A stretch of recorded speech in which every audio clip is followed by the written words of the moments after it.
Javed pump के आशियाने से police को कई अवैध हथियार मिले।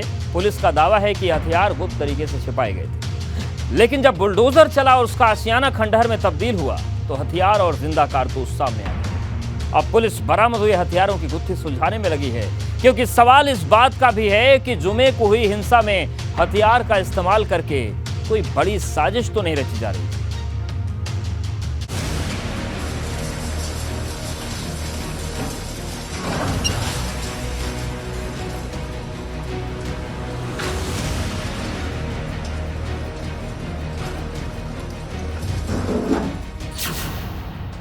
जावेद पंप के घर में मिले अवैध हथियार, सामने आए साजिश के तार।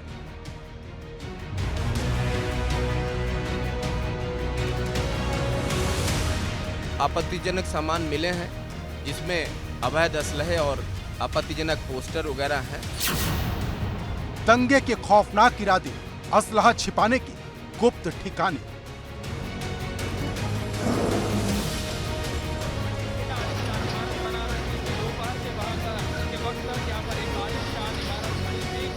हिंसा के 48 घंटे के बाद आज इस इमारत को मलबे के ढेर में तब्दील कर दिया गया है। क्या 10 जून की हिंसा पत्थरबाजी से कहीं आगे की थी?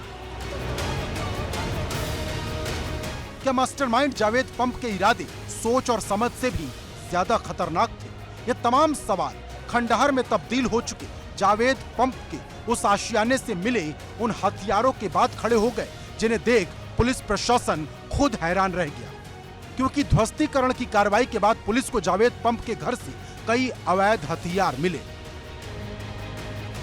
आज मोहम्मद जावेद उर्फ जावेद पंप नाम का जो अभियुक्त था, जो अभी तक की तफ्तीश में इस पूरी घटना का सूत्रधार बन के उभर के आया है, उस पे उसके अवैध निर्माण पे ये जिला प्रशासन और पीडीए के द्वारा कार्रवाई की गई है।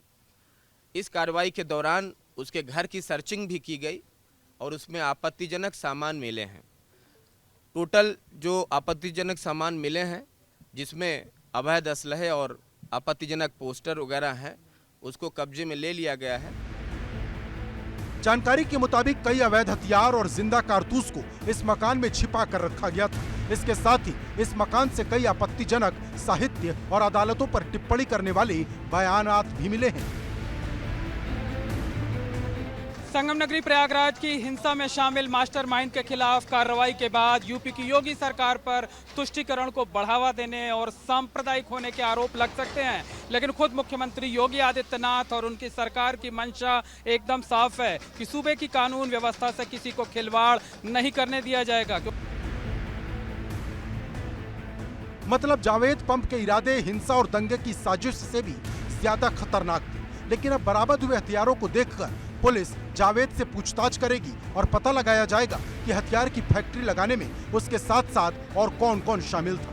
वहीं पुलिस ने अटाला मस्जिद के इमाम अलीम अहमद को भी गिरफ्तार कर लिया है, जो मास्टरमाइंड वाले 10 लोगों की लिस्ट में शामिल थे। अब पुलिस बाकी के लोगों की तलाश में जुटी है, क्योंकि अब तक हिंसा से जुड़ी 13 FIR दर्ज हुई हैं, जिनमें 300 से ज्यादा उपद्रवियों को गिरफ्तार किया गया है, जिसमें सबसे ज्यादा गिरफ्तारी प्रयागराज और सहारनपुर से हुई, क्योंकि सबसे ज्यादा हिंसा इन्हीं दोनों शहरों में भड़की थी। जुमे की नमाज के बाद हुए हिंसा, उपद्रव, तोड़फोड़ और आगजनी के मामले में अब तक कुल 306 लोगों को गिरफ्तार किया जा चुका है।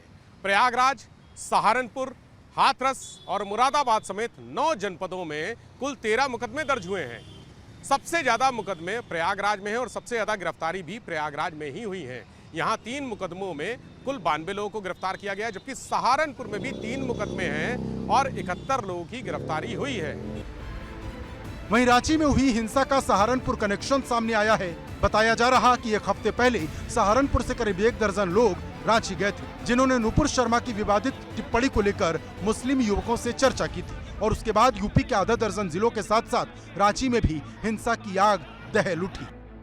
अब पुलिस सीसीटीवी फुटेज के जरिए सारे डॉट्स को मिलाकर हिंसा की पूरी थ्योरी को सुलझाने में लगी, क्योंकि जिन लोगों ने पत्थर बरसाए वो सिर्फ प्यादे थे, जबकि साजिश के सबसे बड़े खलनायक जावेद पंप जैसे मास्टरमाइंड थे।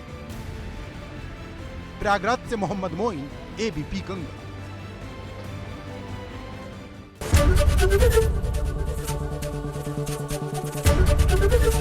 एबीपी गंगा, खबर आपकी, जुबान आपकी।